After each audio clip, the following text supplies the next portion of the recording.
ગુજરાતમાં જ્યારે વડાપ્રધાન નરેન્દ્ર મોદી આવે છે ત્યારે પ્રજાની અગવડતાને નથી જોવાતી, પણ સાહેબની સગવડતાને ધ્યાનમાં રાખવામાં આવે છે. લોકો માટે તૂટેલા રસ્તા રિપેર નથી કરવામાં આવતા. લોકોને ભલે ગમે તેટલી અગવડતા પડે, પણ એ બધું કોઈને નથી દેખાતું. સ્થાનિક પ્રશાસનને તો એ જ દેખાય છે કે સાહેબ એરપોર્ટ પરથી સરળતાથી આવી શકે તે માટે રોડ રસ્તા રિપેર કરવા પડે. સાહેબને તૂટેલા રોડ રસ્તા પરથી ચાલવું ન પડે તે માટે રોડ રસ્તા રિપેર થાય છે અને આરસીસી રોડ બનાવવાની કામગીરી પણ શરૂ થાય છે. એટલે સવાલ અહીંયા એ થાય છે કે શું અત્યાર સુધી કોઈ સ્થાનિક નેતા તૂટેલા રોડ રસ્તા પરથી પસાર નહીં થયા હોય? કેમ પ્રજાનું વિચારવામાં નથી આવતું? નમસ્કાર, આપ જોઈ રહ્યા છો નિર્ભય ન્યૂઝ અને હું છું આપની સાથે રિદ્ધિ. ગુજરાતમાં હવે સ્થાનિક સ્વરાજની ચૂંટણીઓ અને 2027ની વિધાનસભાની ચૂંટણીઓ પહેલા હવે સૌરાષ્ટ્રમાં રાજનેતાઓના ધામા જોવા મળી રહ્યા છે.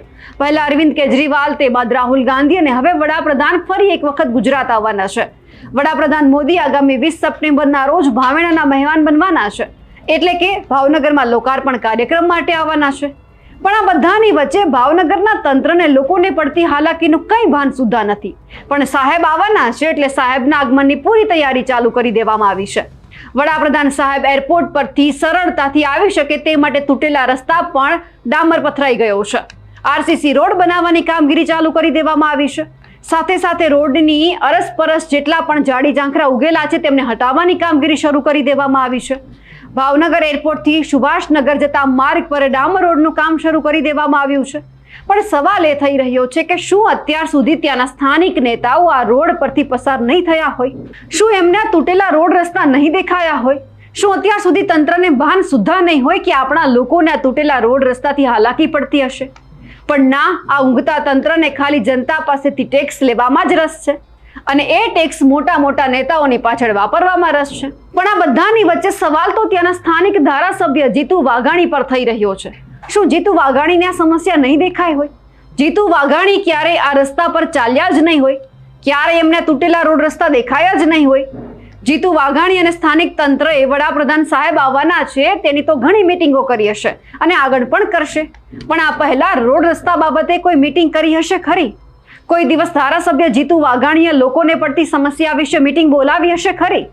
પણ ખેર, અત્યારે તો આ બધા લોકો એવું જ વિચારી રહ્યા છે કે વડાપ્રધાન સાહેબ આમને આમ આખા ગુજરાતની જો મુલાકાત લેશે તો બીજું કંઈ નહીં તો કંઈ નહીં, પણ તૂટેલા રોડ રસ્તા તો રિપેર થવાના જ છે. ખેર, સાહેબ હવે 20 સપ્ટેમ્બરે ભાવનગરના જવાહર મેદાન ખાતે આવવાના છે, જાહેર સભા સંબોધવાના છે.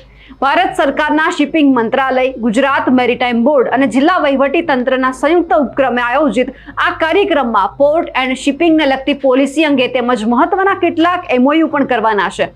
આ ઉપરાંત વિવિધ વિકાસ પ્રકલ્પોનું ખાતમુહૂર્ત અને લોકાર્પણ એમની સાથે રોડ શો પણ કરવાના છે. ત્યારે આ કાર્યક્રમને લઈ જિલ્લા વહીવટી તંત્ર દ્વારા તડામાર તૈયારીઓ કરવામાં આવી રહી છે. વડાપ્રધાન સાહેબના કાર્યક્રમના સુચારુ આયોજન માટે જિલ્લા કલેક્ટર સહિત અનેક અધિકારીઓના અધ્યક્ષસ્થાને જિલ્લા કક્ષાની 27 જેટલી વિવિધ સમિતિઓની રચના પણ કરવામાં આવી છે. જિલ્લા કલેક્ટરે કોર કમિટી સહિત તમામ કમિટીઓ સાથે કાર્યક્રમના આયોજનને લઈને વિગતવાર ચર્ચા કરી છે અને સૂચનો અને માર્ગદર્શન પણ આપ્યું છે. જો અધિકારીઓ એકવાર પણ જનતા માટે આવી કમિટી બનાવી હોત અને લોકો માટે ચર્ચા કરી હોત તો સારું રહેત. ખેર, ભાવેણાવાસીઓને અત્યાર સુધી જે સમસ્યાનો સામનો કરવો પડતો હતો તે હવે નહીં કરવો પડે, કારણ કે આ તૂટેલા રોડ રસ્તા હવે રિપેર થઈ રહ્યા છે. તે દ્રશ્ય ઉપર પણ નજર કરીએ.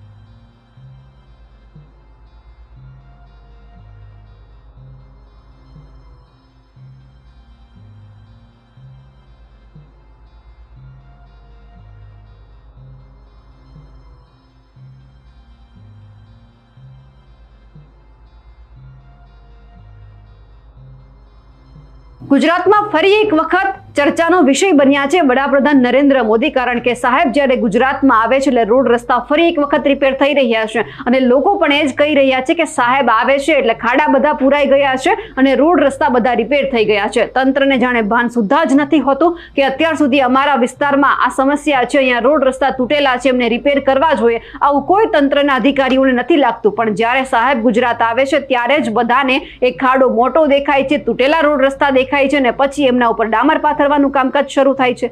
હવે જે જનતા ટેક્સ ભરે છે અને અધિકારીઓ પછી સરકાર છે એમની પાસેથી ટેક્સ લે છે, એમને સારી સુવિધા નથી આપતી અને જે પૈસા આવે છે મોટા મોટા નેતાઓની પાછળ વાપરવામાં આવે છે.